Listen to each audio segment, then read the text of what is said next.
Welcome travelers and wanderers. This month marks the 10-year anniversary of one of the first cases that has led me down the YouTube true crime rabbit hole, the Antwerp diamond heist. This case is somewhat unique in that all but one of the perpetrators were arrested, and we know full details of the heist, but over $100 million worth of diamonds are still out in the wind. For those unaware, Antwerp has been the center of the global diamond trade for over half a millennium, with thousands of companies and dealers calling the city home. The mastermind of this heist, Leonardo Notarbartolo, rented an office in the Antwerp Diamond Center. Given the fact that he had a legitimate jewelry business, nobody was suspicious of him. This provided both 24-hour access to the building and a safe deposit box in the very vault he would be robbing. He would meet the other dealers and conduct business, all the while studying every minute detail. In the meantime, he was assembling a team fit for Hollywood. First, the man who gave him the idea, Ferdinando Finotto. Next was Elio Donorio, a technical expert in charge of disabling the security systems.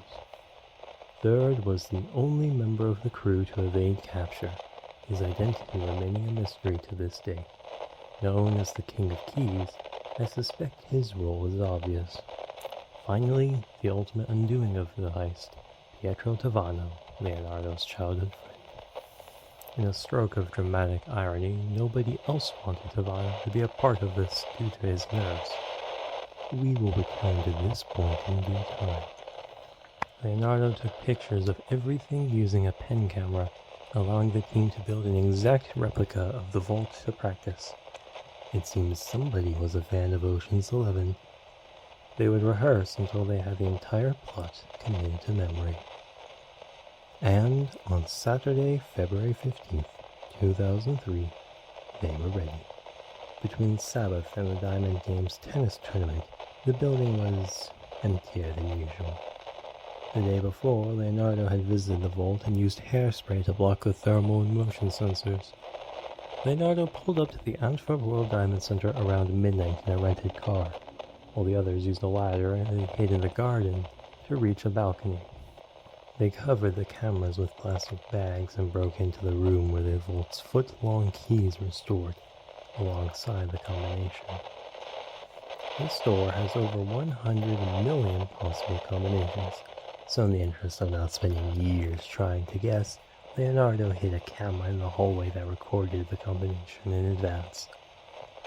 The door also had a magnetic field which the crew disabled using custom aluminum plates and some double-sided tape.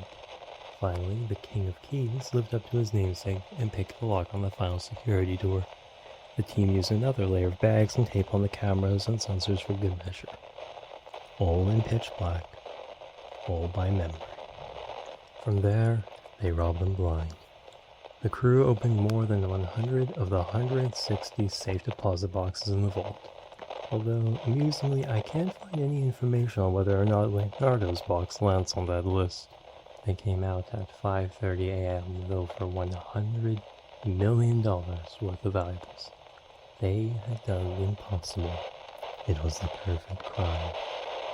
Except for Pietro Speedy Tavano. Remember how I said it was dramatic irony that everyone else knew, including him, was a bad idea because of his nerves? Well, this is why. He and Leo were supposed to burn all the evidence from the crime in France, but Pietro had a panic attack, got out early, and started throwing things into a muddy field. And because they were behind schedule, Leonardo didn't look too carefully to see if he grabbed everything that was thrown out. Receipts for a surveillance system, videotapes, dozens of small diamonds, and a half-eaten sandwich with Leonardo's DNA were all left behind. A sandwich that he was seen purchasing on camera from a local store. Leonardo was sentenced to spend a decade behind bars, and his 3 known accomplices each got 5 years. Meanwhile, the King of Keys was able to escape, Leonardo never naming him to the police, alongside over $100 million worth of diamonds.